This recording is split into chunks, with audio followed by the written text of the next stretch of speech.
everyone, welcome to Botany Insider. So in this lecture, we'll be discussing about one of the most repeatedly asked topic, that how we should manage our time. So I'll be sharing some of the tips that we could follow in order to manage our time in the best possible way.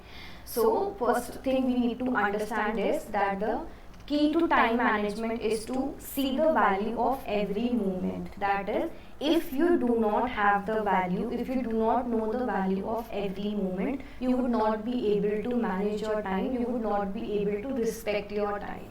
So for managing your time, you should understand that every single minute of your preparation counts. Every single minute of your preparation is taking you towards your final goal. That is, for the examination that you are preparing, every single minute matters, and it depends upon us that whether we are using that time in the best possible way or not. It is not about spending the time, it is about using the time in the best possible way.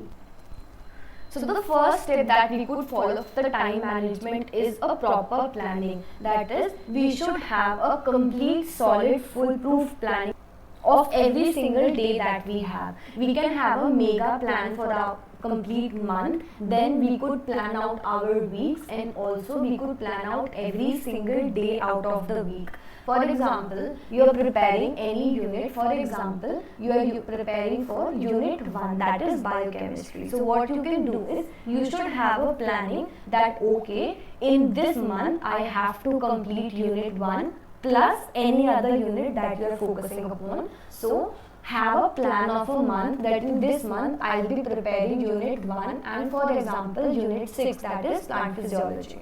After having a monthly plan, now plan out your weeks. That is, have a planning of how you would be doing in every single week. We have 4 weeks in a month, so plan out every week. That is, for example, I'll be doing unit 1 in first week and the second week, and I'll be completing unit 6 plant physiology in the third week and the fourth week.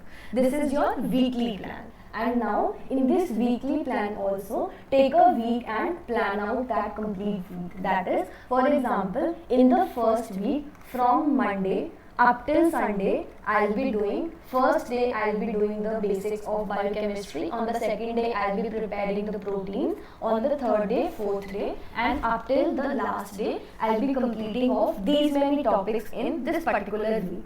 And at the end of the week, just check out whether you have completed your weekly target or not. And if you have completed your weekly target, you would yourself feel motivated to have a plan for the next week also, and to prepare in the best possible way in the next week also. And by chance, if you are not able to complete any topic in any day, do not worry about that. Just take that topic and shift it to the next week, but do not make it a habit. This thing could work only for the emergency situation. Do not make a habit that you will be skipping every week some topics or the other. Try to complete your weekly target every week itself, and if by chance you are not able to complete, it's okay. Just go to the next week and try to complete that topic in the next week itself. So this is all about the planning, and if you have a proper planning, if you have a solid proof planning of the examination preparation, you will be able to clear the examination. You would be able to complete your theory portion and your practice and your revision in time because of the proper planning that you have. So the next step that we could follow is make slots for everything. So now, as we have discussed that we should have a plan for a month, then for a week, and also for every single day possible. Now, make a slot for every single thing in your day itself. That is, you should have a slot for your theory portion in a day. Also, you should have a slot for practicing also in every day. You can have slots of revision in a weekly target, that is, in every week you have to revise for one day, but theory and practice should be incorporated in every single day slot. By having a slot for everything before even starting off the day, you would be able to remove your complaint of that I do not have time for this thing or I do not have time for the other thing. If you have a planning of every slot, that in morning I have to do the complex topic, in the afternoons I'll be doing the simpler topics, and in the evening I'll be doing some of the practice questions. You would by yourself be able to achieve the complete day target by the end of the day.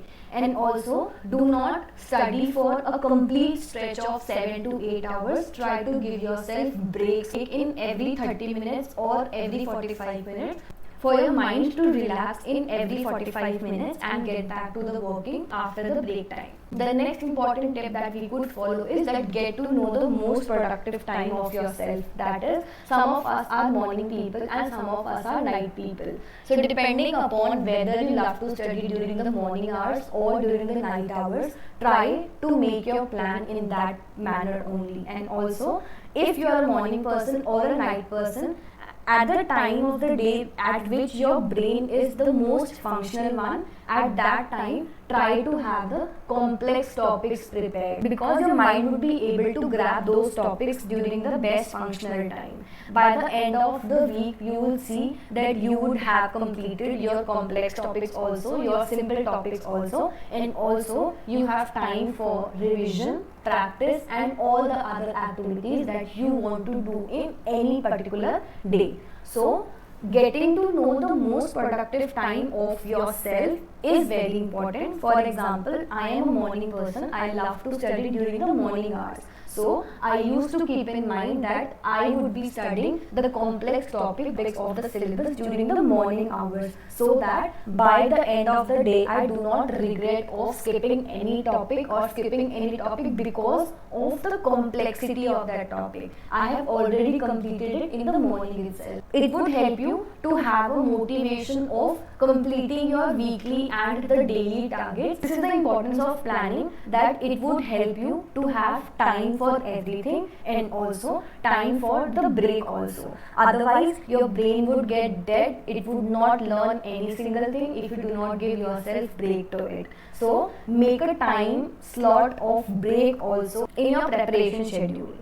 The next tip that we could follow is that use this strategy of studying the theory first, then making a revision of the same, and after revising, learn to practice the same. If you study and you do not practice, you would not be able to clear the exam. Why? Because you would not have the knowledge of applying the topic that you have studied. And if you do not know how to apply what you have studied, you would not be able to complete the question, or you would not be able to solve the question. And so is the importance of revision, that if you study and you do not revise, directly jump to the practice portion, you would not be able to complete the question because you do not remember the facts, and at the end you would not be able to complete the question. So make a habit that first you read the topic, you study the theory portion of the topic, then you revise, and after that you practice, and you repeat this cycle for every single topic possible. So this was all that I wanted to share in this particular video. So if you like this video and you want me to make many more such videos in the future as well, so you can let me know in the comment sections below. So thank you so much for watching, and I'll see you soon. Bye.